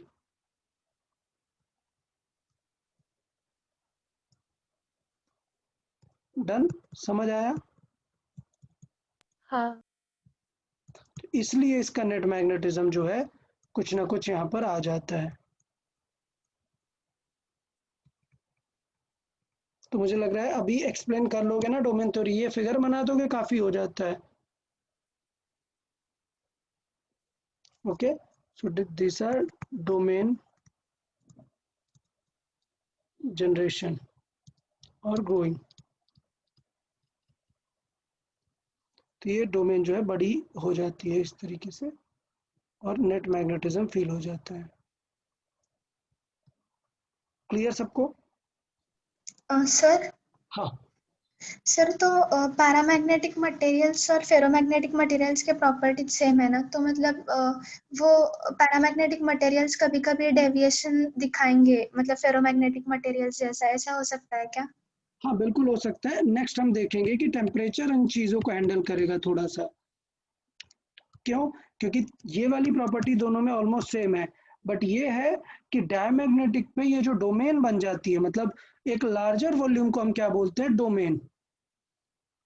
जैसे फेरोमैग्नेटिक में क्या, सॉरी डायमैग्नेटिक में क्या था, इतने बड़े वॉल्यूम पे नहीं रहेंगी सेम डायरेक्शन में, याद है? हमने छोटे छोटे पीसेस बनाए थे, याद आ रहा है आपको? हाँ सर। ठीक है, जबकि फेरोमैग्नेटिक में क्या होंगे, ये डोमेन फॉर्मेट में रहेंगी, मतलब लार्जर वॉल्यूम्स में आप बोल सकते हो कि स्ट्रेट है, मतलब फिक्स है लार्जर वॉल्यूम्स में। तो जैसे ही आप करोगे तो कोई ना कोई लार्जर वॉल्यूम और लार्ज होने लगेगा और वो इस तरफ अलाइन हो जाएगा। ठीक है, डिफरेंस देख रहे हैं आप? ये है ये फेरोमैग्नेटिक मटेरियल है, और वही डायमैग्नेटिक मटेरियल देखिए, ये दिख रहे हैं आपको वॉल्यूम छोटे छोटे मैंने बनाए हुए हैं। हाँ सर। हाँ, तो ये थोड़ा सा डिफरेंस है फेरोमैग्नेटिक और डायमैग्नेटिक में। हाँ, अब अगर फेरोमैग्नेटिक को हीट करोगे तो ये छोटा वॉल्यूम भी ब्रेक होने लग जाएगा, समझ आया? तो उसकी डोमेन्स क्या हो जाएंगी? ब्रेक हो जाएंगी। ठीक है, तो मुझे लगता है अभी चीज़ें समझ आ गई होंगी ये कैसे कर रहे हैं हम। ओके, फिर बात आती है अभी क्या क्या डिस्कस हुआ, मटेरियल, और उसके बाद फिर हम हाँ, एक्सटर्नल मैग्नेटिक फील्ड में कैसा बिहेव करेगा। एक्सटर्नल मैग्नेटिक फील्ड में अगर हम देखें तो it is highly attracted in external magnetic field, so it is highly attracted in external magnetic field।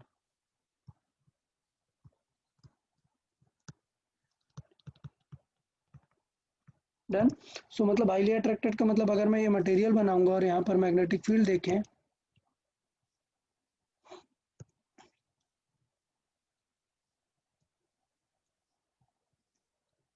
तो जैसे मैंने बताया ये मैग्नेटिक फील्ड है, बट ये जो पास से जा रही है मैग्नेटिक फील्ड ये उनको बहुत अट्रैक्ट करेगा। तो इवन जो मैग्नेटिक फील्ड है वो बहुत ज़्यादा अट्रैक्टेड फील होने वाली है सॉरी, ये अट्रैक्ट होके वापस मटेरियल से फिर बाहर निकल जाएगी।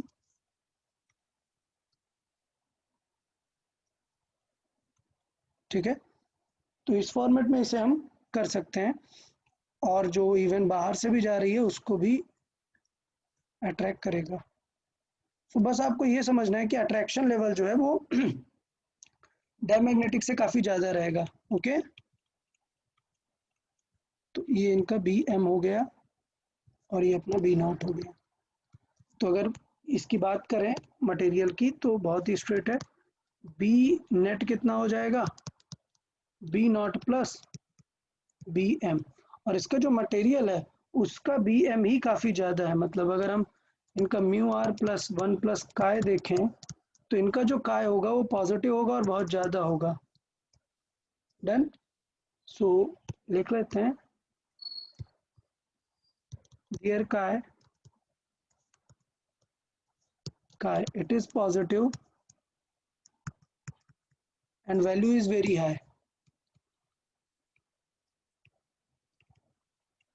मतलब काय नियरली 10 to 1000 तक भी हो सकता है, मतलब जो नियर अबाउट काय है वो अप्रॉक्सीमेटली 10 to 1000 तक की रेंज में भी जा सकता है, इतना ज़्यादा इनका काय होता है। तो ऑफ कोर्स इनका म्यू आर भी 1 से ज़्यादा होने वाला है, तो उसमें कोई सोचने वाली बात ही नहीं है। There mu r is going to be very very greater than 1। Okay, हाँ यहाँ तक यार सबको समझ आया? हाँ सर। अच्छा, काई के म्यू आर के बाद क्या देखते हैं? Temperature effect. बताएं इफेक्ट ऑफ टेम्परेचर। और ये थोड़ा अच्छा है यार, इफेक्ट ऑफ टेम्परेचर देखिए, ये थोड़ा सा इंपॉर्टेंट है। इफेक्ट ऑफ टेम्परेचर, अगर पैरामैग्नेटिक को ज़्यादा देर तक, ज़्यादा टेम्परेचर तक करेंगे तो वो किस में कन्वर्ट हो जाएगा? पैरामैग्नेटिक की जगह कम कन्वर्ट हो जाएगा। तो up to certain temperature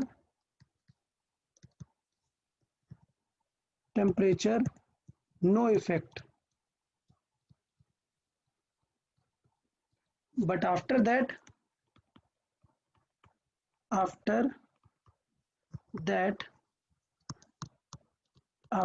temperature it behaves like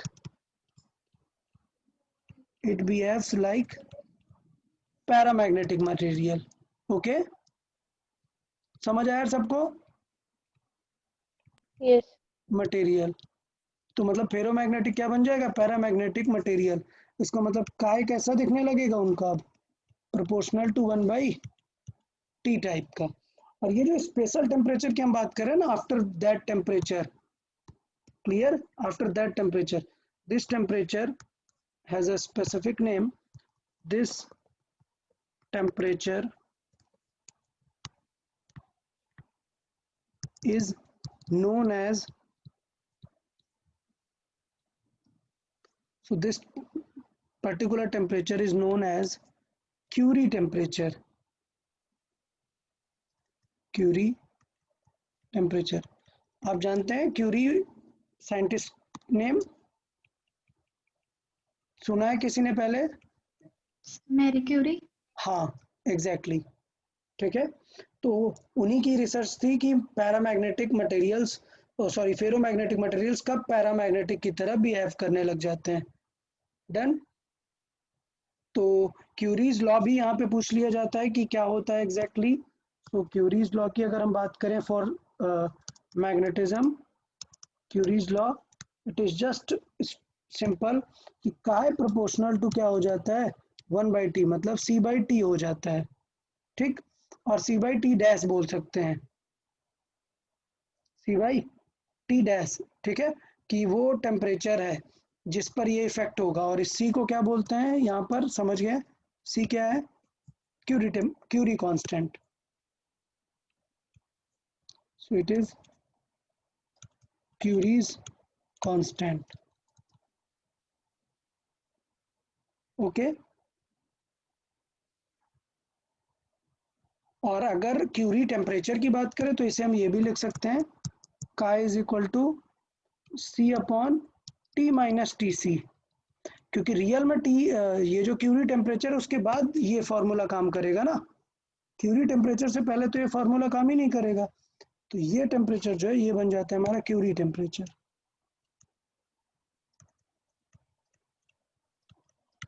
तो इसका मतलब अगर हम इसका ग्राफ देखें, इसके काय का, तो up to Curie temperature TC कुछ भी नहीं होगा, कुछ होगा क्या? फिगर नहीं, TC पे आते ही सीधा उसका काय क्या होगा? डिक्रीज होने लगेगा। समझ आया सबको? हाँ सर। तो अगर मैं देखूं तो काय को लिख सकता हूँ क्या? काय को लिख सकते हैं c/t, बट बेटर क्या रहेगा कि TC माइनस करने के बाद जो आएगा उसे एग्जैक्टली हम काय बोल सकते हैं। So chi can be written as c/t minus TC। ये क्यूरी टेम्परेचर है। समझ आया सबको कि क्यूरी टेम्परेचर के बाद वो क्या बन जाने वाला है? Ferromagnetic material. जैसे आयरन के लिए बात करें दैट इज 1000 केल्विन। 1000 केल्विन के बाद आयरन कैसा बिहेव करने लग जाता है, पैरामैग्नेटिक मटेरियल की तरह। क्लियर? हाँ सर। तो एग्जांपल मैं देना भूल गया। Example they can be found in all phases, नहीं, they can be only usually solid, so can be found